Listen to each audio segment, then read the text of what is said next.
Teacher बोला जिसको सुनाई नहीं देता उसको क्या कहेंगे। स्टूडेंट बोला कुछ भी कह दो साले को, कौन सुनाई देता है। बात तो सही है। टीचर बोला धोबी का कुत्ता ना घर का ना घाट का, ऐसा ही एक और सेंटेंस बनाओ। स्टूडेंट बोला सनिया का बच्चा भारत का ना पाकिस्तान का। टीचर बेहोश हो गया। एक परिवार में बेटा स्कूल से रोता हुआ घर आया। माँ बोली क्यों रो रहा है।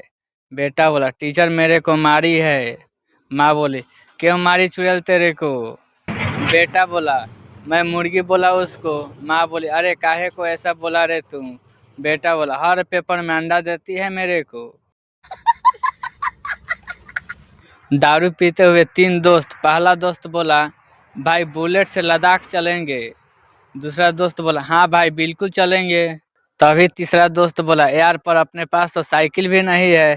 तभी पहला और दूसरा दोनों दोस्त बोला कमीने हमें पता था तू दारू पी ही नहीं रहा है, सिर्फ नमकीन खा रहा है।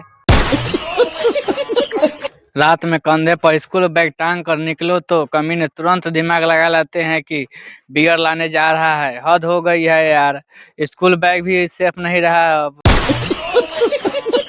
आज पड़ोसन से कहा सुनी हो गई।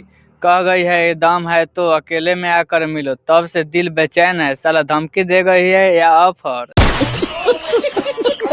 गर्लफ्रेंड बोली आज मेरे पापा ने तुम्हें खाने पर बुलाया है। बॉयफ्रेंड ने बोला वाह यार अचानक कैसे। गर्लफ्रेंड बोली अरे वो श्राद्ध के लिए कौवे नहीं मिल रहे थे इसलिए। कंडक्टर लड़का से बोला टिकट ले लो जल्दी। लड़का बोला एक मेरी मम्मी की और आधी टिकट मेरी बना दो।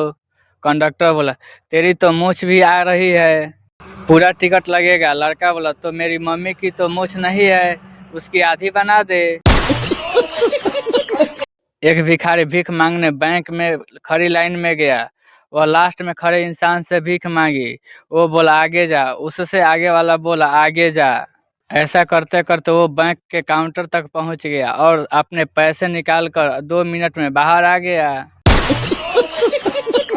शांता ने बहुत कठोर तपस्या की। प्रसन्न होकर भगवान बोले मांगो क्या वर चाहिए। शांता बोला सिस्टम से चलिए प्रभु, पहले तपस्या भंग करने के लिए अप्सराएं आती है, उनका क्या हुआ। पति बोला तुमने तो सुबह कहा था कि रात के खाने में 2 ऑप्शन होंगे, लेकिन यहाँ तो एक ही सब्जी दिख रही है। पत्नी शांत स्वर में बोली ऑप्शन 2 ही है, नंबर 1 खाना है तो खाओ, नंबर 2 नहीं खाना है तो रहने दो। 30 दिन से बिना बताए घर से गायब एक पति घर लौटा तो पत्नी बोली मैं तेरे गम में बीमार पड़ी थी, जो मैं मर जाती तो। पति बोला तो मैं कौन सा शमशान की चाबी अपने साथ लेकर गया था। अगर पटाखा और फुलझड़ी ये 2 शब्द सुनकर आपके दिमाग में पहले इमेज दीपावली की आती है तो सच में आप एक अच्छे इंसान हैं।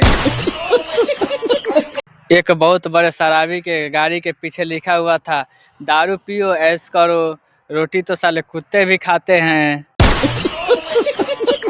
भारतीय नारी संस्कारों वाली होती है। वो कभी सबके सामने अपने पति को अबे गधे, ओए गधे या सुन गधे नहीं बोलती, इसलिए वो शॉर्ट में ए जी ओ जी सुनो जी कहती है।